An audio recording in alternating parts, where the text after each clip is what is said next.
What's going on, everybody? Keep almost in full color, and today we're doing a Horizon Forbidden West review. Now, I have not completed the game. I'm about 26 hours in. I feel like I get close to a turning point to where I know I'm going towards the end, but it just has not seemingly hit yet. And I just don't have the game stamina that I once did. So, I'm just kind of doing a review without the end part of the game. I feel like I am very close to the end, but it just feels like I feel like more gameplay just keeps getting thrown at me, and it's great, but for the sake of the review, I just wanted to get it out earlier so that I could just enjoy the rest of the game without worrying about getting this out. But that's enough about that. To start off with, I would like to put out a quick disclaimer for anyone who never played Horizon Zero Dawn. I do not recommend that you play this game without playing Zero Dawn.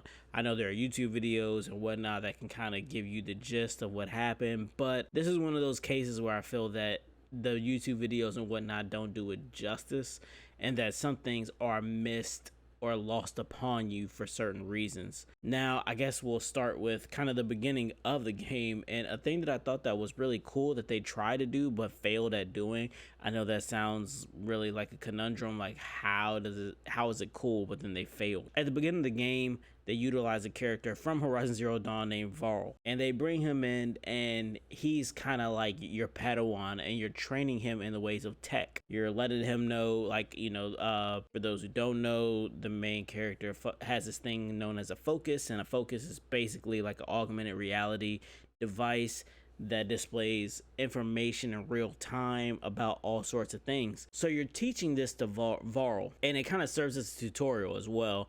Brings people up to speed who maybe forgot the mechanics of Horizon Zero Dawn.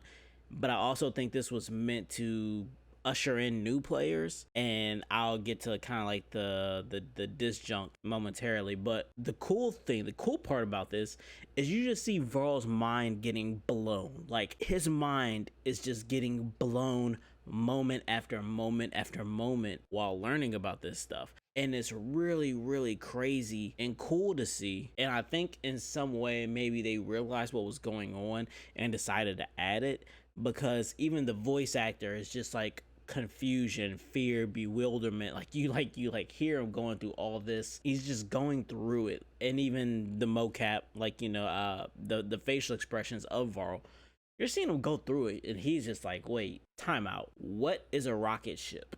What? And he's just like really just going through it, and it's like, wow, just imagine if you were like in cryostasis and you were put in like the 1920s and you came out right now. Like, you kind of then like thoughts begin to run through your mind of like, well, how do you think you would react to it? And it makes it even more immersive. It makes it even more relatable in terms of just if everything went bad and then you came out and you were like, yeah, or just ignorant to it all. If you were just ignorant to something, someone just had something for you. It's like, look at it this way. It is just like truly crazy and just truly ridiculous, and it makes you truly appreciate how far we've come present day technologically wise. I know for myself and everyone on the channel, we played the old school Mario game, so to come from that to now, if you had someone who literally fell into a coma, God forbid, back then and come out now, they would be like, yo, what the hell is going on here? Well, I digress, because I spent too much time on that point alone. The game has a story to tell. By the way, the game is just eye candy. It's just eye candy through and through. It looks phenomenal. There are some hitches that occurred when I played. I am playing on the PS5. There are some hitches that occurred. They weren't terrible. They exist. It happens. I get it. It wasn't anything that killed the game for me, but such things existed. It is what it is for me. But going from there, the game plays great. The mechanics are amazing. If you played Horizon Zero Dawn and you really love the game, obviously you probably got the game. If you played it and were on the fence about it, then it all depended on where in your issue lied. They took all the sliders and slid them all the way up. And this is one of those rare occurrences where the original was really good, and they just found ways to make it even better. It works. Everything just really, really works. One thing I really, really love is how they revamped the skill tree and how they pushed that skill tree. Before, You had your skill trees, and they, you kind of just went down them and whatnot. Now they have a much more RPG-ish feel. Certain skills, if you unlock them, will unlock a new skill which gives you a super, basically, and that super you can utilize to get, critical hits, range buffs, melee buffs, potion buffs. Like, there are so many different supers that exist now. So I mean, like, you got a super, your skill tree is looking a lot better. Food buffs from eating food, you name it. They literally went back and said, how do we improve the whole package of Horizon Zero Dawn? What else can we do for this game? And they took it and they ran with every single thing, adding combos, better combos. Oh my god, this is that probably for me was like the most best thing ever. I'm a melee guy, so hey, look, I want to be in the trenches. I want to be out there. I don't really care for the range. I mean, bow and arrows are cool and all.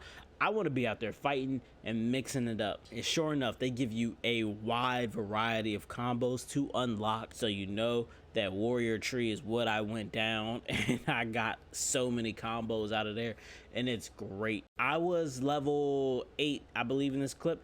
And at this time, I'm level 8 and I had 12 skill points, and yet I was level 8. Side quests are abundant. They seem monotonous. I know some people are like, side quests. God, I hate games that just throw you side quests.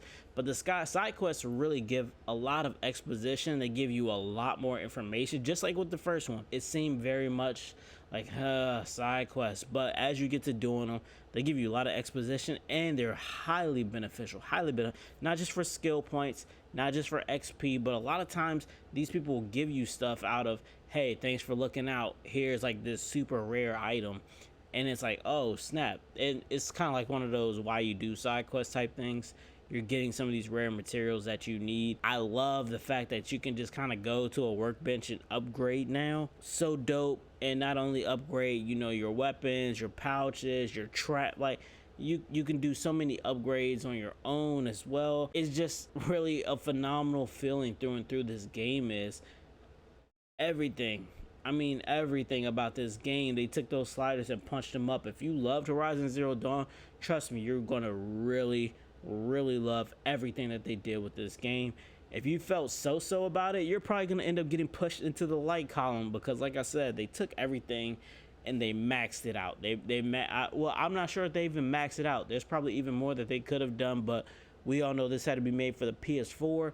So I mean, maybe there could have been more that could have been done to really push this PS5 to do what it do, but because they had to incorporate the PS4 as well, maybe they had to hold back some things that they had in the tuck. I am super happy with everything through and through. I'm happy with the graphics. I'm happy with the gameplay. I'm happy with the voice actors. They're hilarious.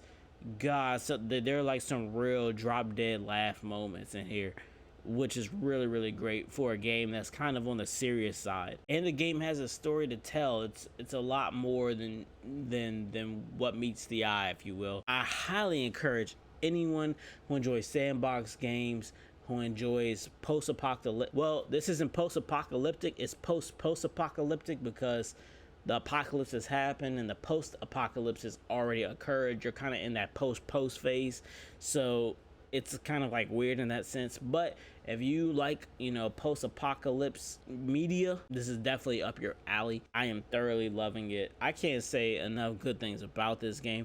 Definitely strong game of the year contender for me. I think this might be a great year for gaming. But that's going to do it for this one. Go grab Horizon Forbidden West. I was not paid to do this. I'm just telling you how much I love this damn game. Alright? As usual, peace, be easy, be blessed.